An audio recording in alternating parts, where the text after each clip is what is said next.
Courage is knowing what not to fear, Plato. Do one thing every day that scares you, Eleanor Roosevelt. Only when we are no longer afraid do we begin to live, Dorothy Thompson.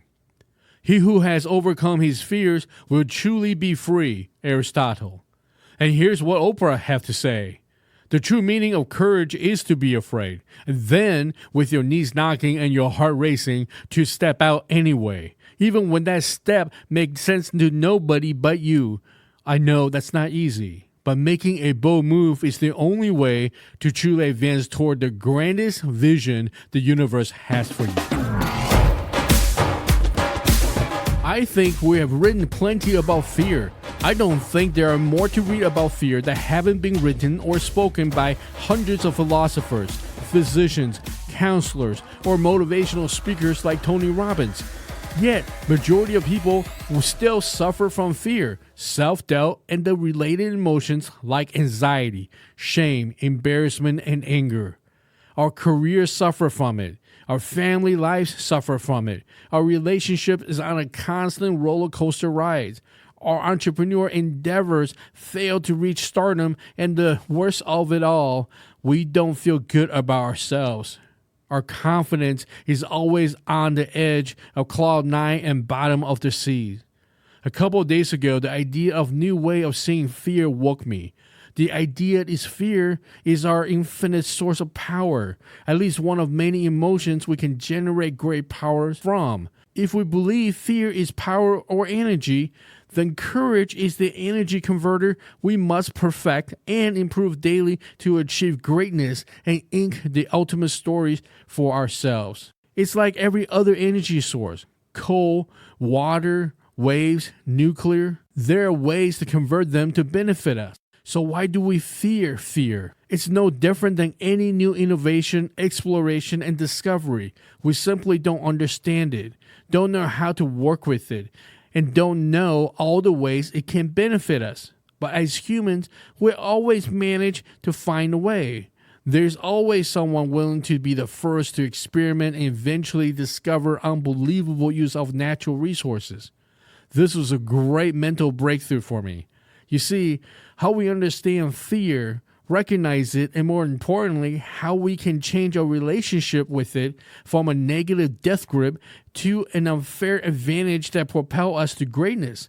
There is no end to fear. Fear don't die, fear don't run out of steam, and it's universal, meaning everyone has it, experience it, and have to deal with it. The key is to retrain our fear system to work for us. Understanding and recognizing fear give us greater insight, perspective, and anticipation of reactions of ourselves and others.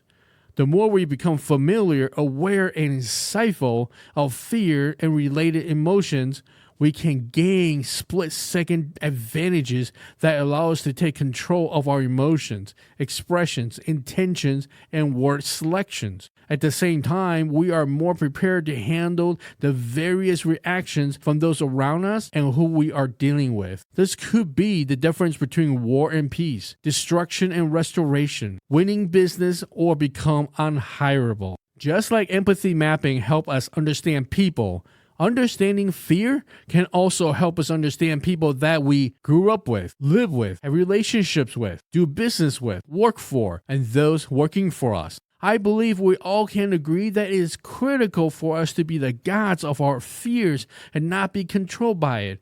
My approach is to put a face and voice to my fear. It's no longer a faceless, scary, invisible force that controls me, and become aware and mindful of what my fear feels like, so I can recognize it from a distance. I want to have a ninja-like senses and reflex to know if my fear is warranted or if it's a false alarm, a lie that I need to get a hold of, put through the fear-converting courage process. It could be pre-written, recorded belief notes that I prepare for myself, or dive right into meditation to center my thoughts, asking myself basic questions that can lead to fast truth. Now, with a familiar face and voice, it's no longer a surprise and a stranger. I don't need to hold on to a false belief that I can and need to eliminate such emotion, or that if I experience fear, that means I'm weak, a coward, won't find success, can't take on greater challenges, and won't be able to alter the course of my life or navigate to greater success. By accepting fear, I believe we actually eliminate time wasted, self-destructive thinking, and manifesting our worst nightmare. You have to believe fear-triggered reactions can be retrained, diverted, and replaced with intentional, desirable actions. I hope you're able to find greater comfort in your own fear, no longer associated with shame, weakness that limits you or controlling you. This is David Wang. I serve as the growth strategist at Social Strength, a strategy and sales performance media company, and AMP Ideation Studio. We'll see you on the profitable side.